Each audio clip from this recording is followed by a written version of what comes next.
Today, New York, starting right now. Good morning. Good to be with you on this Sunday, April 16th. Happy Easter. I'm Gus Rosendale. And I'm Rana Novini in for Pat Battle, off enjoying this beautiful Easter Sunday, and it looks like it's going to be a hot one.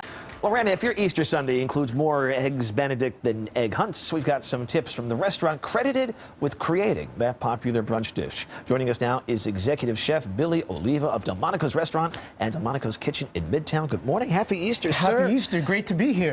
New York has a lot of famous restaurants. The history of Delmonico's is extraordinary. I mean, it goes way back. Way back to, it's been in that same location since 1837. Down in the financial district. Down in the financial district. Eggs Benedict, Baked Alaska, Delmonico Steak, Lobster Newburgh, Chicken a la King. All came out of your All kitchens. came out of Delmonico's. What is the story of the Eggs Benedict? So what was the creation? Yeah. Mr. and Mrs. LeGrand Benedict used to come all the time. We were one of the first restaurant to use a printed menu. They were bored with every choice on the menu, so they asked the chef, please, can you create us something? And Eggs Benedict was the dish that he created. Now, I got to tell you, when I occasionally make it at home, and it's a rich and delicious dish, you're probably going to be angry at me. I get that powdered stuff that you add up. Because I thought hollandaise sauce is kind of tough to make. So, you say not so. Even I could whip this up. You know, people are afraid of hollandaise. So hollandaise is not that hard to make. You can make it ahead. You can hold it.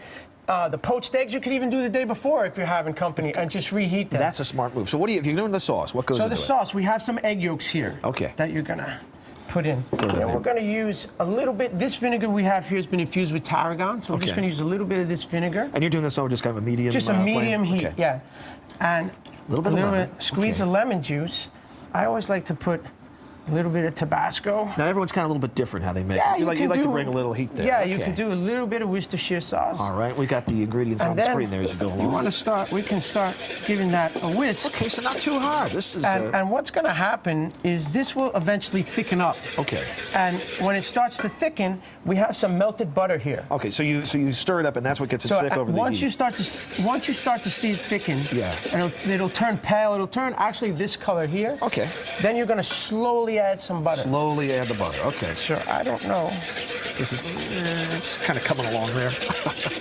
We're going to let that cook up. So the butter there, you melt it pre? This is just melted butter. Okay, all right, so you do that before. We've let it over the stove, and we kept just it that warm. basic. Okay, now, there are different versions of Eggs Benedict at your restaurant. You've got some delicious-looking creations. Yeah, there. for you guys here today, we have 3 different ones. This was, in Delmonico's downtown, we don't have a hamburger in the menu. And then we said, you know what?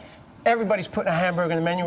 We need to do something. But what do you have? You got the English Benedict muffins? burger. So we have an English muffin. Look at that. We have some house-cured bacon. Oh, my gosh. We have the fried egg instead of poached. Goes good with a hamburger. And this is a truffle hollandaise sauce. So you can mix it up. You can get your hollandaise to have some different flavors. So this is the classic one. And once you have this down, you can easily add different things. This one has some lobster roe in it. Oh, gosh. This one has truffles. But for this one with the burger. For this one here, just a little bit like that right across. Oh, my gosh. The hollandaise. That is outstanding. All right, now up front here, what do we have? That's a lobster. That lobster one? Okay. Benedict. So we've actually have a lobster sausage underneath the poached egg. Okay. Toasted brioche, the poached egg. And this again, hollandaise with lobster roe in it. And those will just go. And again, that great tip you gave said poach the eggs the day before. Yeah, and then just reheat them in a little water. That saves you a lot of time, doesn't it? And then finally, this looks to me more like the classic one that you would get. So we have some brioche. We use a little prosciutto cotto, which is a cooked Italian ham, because it has a little bit of rosemary infused in it. Oh, and this one gets a little hollandaise sauce. That smells good. And then we'll finish this one off with a little caviar. Caviar on top of that? Oh, man alive. This is the way to celebrate Easter morning. I tell you, it looks delicious, Chef. We appreciate you coming in here. Billy Oliva with Delmonico's. Let me shake your hands and let you get back to cooking here. The crew's very excited. It is 8:21, and we're going to send it back over to Rana at the desk. Thanks for coming in. All right, Gus, thank you very much. Save some for me over there.